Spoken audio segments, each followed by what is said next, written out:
Hey, wow. Thanks for sharing your first week of Mystery Monday. I loved how you dug into your scraps or you went into your favorite fat quarters and started working on them and getting those 4 patches, not only sewn, but sharing the pictures with us. I love also seeing how you work. You work a lot like I do in that, okay, how do I get these out there? And how do I share them? I'm really excited about what these are going to turn into. I can't wait for you to see the next steps and see that you chose the right selections. I had a lot of fun making my 4 patches.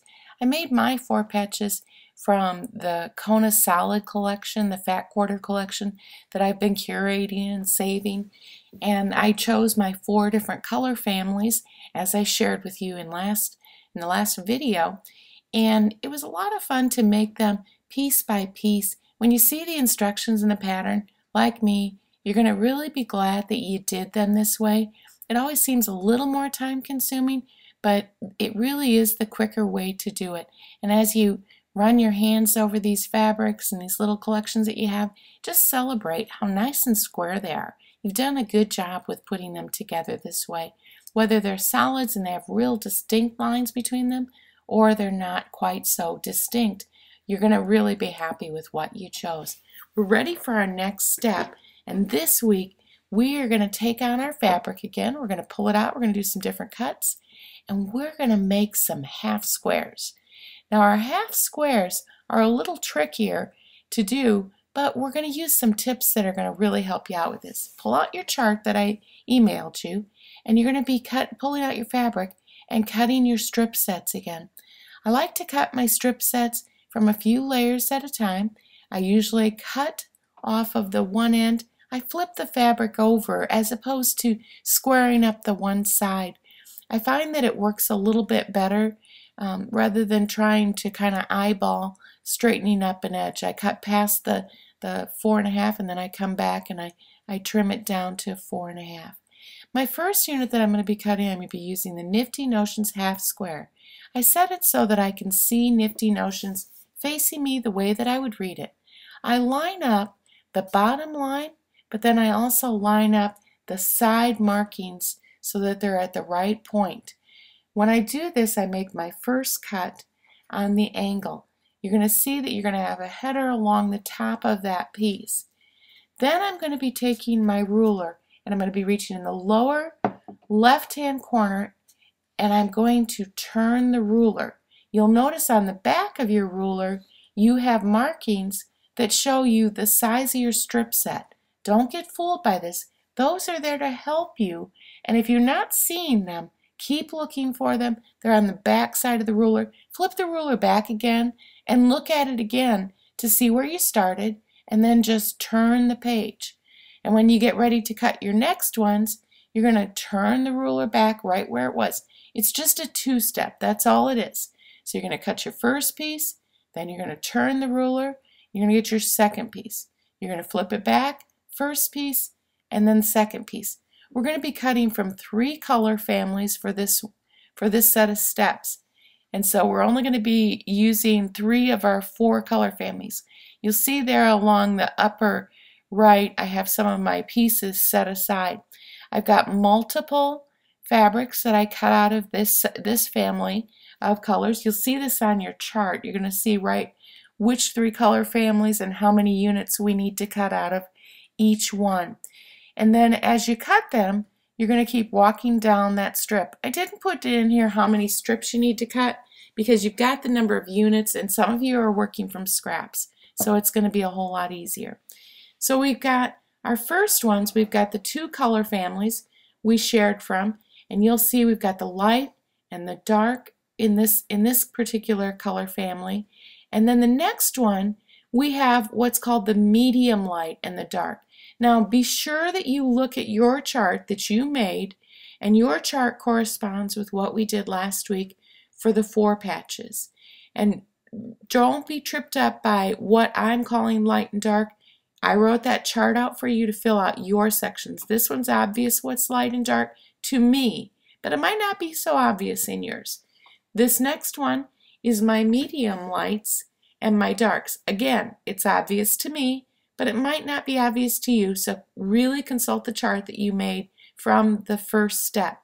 Now we're going to be going to the sewing machine, and that notch on the top of each one of those triangle units is our starting point.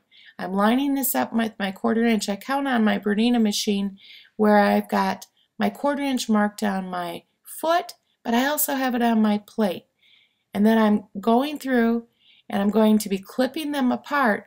I'm not going to do the whole stack and then clip them apart. I'm going to clip them apart a few at a time. I take it out in front of me and then I finger press those seams. I usually finger press them towards my darks, but not always. In this case, I am going to finger press them toward the dark pieces.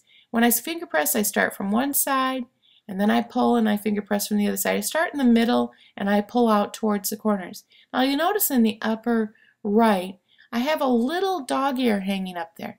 I am going to go back and I'm going to clip these off because I don't want them to add bulk to my blocks when I later on work on this. So I like to work on this a few at a time, working on the stack and setting it up. Never works well to sew everything, then cut everything. Kind of breaks up the tedium of the task if I do this as I go along. Plus I get to see that stack of pieces growing in front of me and I can say, this is how many I'm working on. And I don't have this long chain out behind me. So I go through, clip off all those cute little corners. Yes, you're going to have little triangles all over the place. This is also why I like to work in one place rather than taking them to my chair and then wearing those cute triangles all over my clothes for the next couple of hours, or having to vacuum them off or sweep them onto the floor. More vacuuming, less time for sewing. Now we're going to go to our next sets of triangle units, and the thing that I know you're asking yourself is, how do I keep these so that I keep them mixed up? If you start with the stack and you cut it in order, you are going to have twosies together. So I usually will go and split up my stack in a few places, and then I just work out of those pieces. I do not line up all my half square triangles to see what every one will look like. There's a lot of them here, and it really won't matter when it's all said and done. You're going to have a nice little combination, and you're going to promise me that you're not going to get worked up that maybe an aqua ends up next to an aqua. You can deal with that later on. You're usually the only one that sees those things, and you're usually the one that points them out to me first when you bring them in and show me, or any of my team at the store. It's really time to move past that. Now, as I was working on my triangles, I had this little thing that happened, and I noticed that towards the end of my pieces, I kept doing a 1/4 inch seam that was too shy as I was moving out. I think I got kind of excited and I let it slip over a little bit. So as you let that triangle ride out of the sewing machine, you want to walk with it all the way out to the point. Like I said, I think we have a tendency to veer towards that point. And so I walk it all the way up there to the end that I've got my 1/4 inch. You can see my 1/4 inch is all the way in there. And that little dog ear of the triangle is on my feed dog underneath the machine. I'm then going in and I've got my next one lined up. I'm going to be starting with that nub on the top with that blunt point. These engineered triangles are really cool to work with, but you've got to trust and respect that you're going to come all the way out to the end of that triangle. Sometimes I'll use my tailor's awl to make sure that I can guide that in there underneath that feed dog.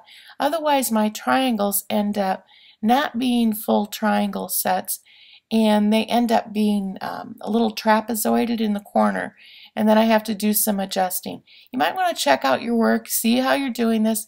If you want me to inspect it, I'm happy to inspect it sometime when you come in and show you where you did that.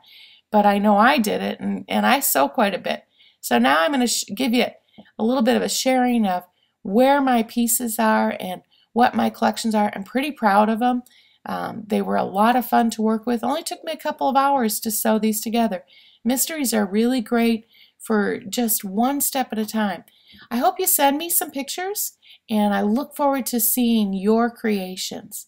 So we're just about ready for step 3, and send them off to me and we'll share them again next week.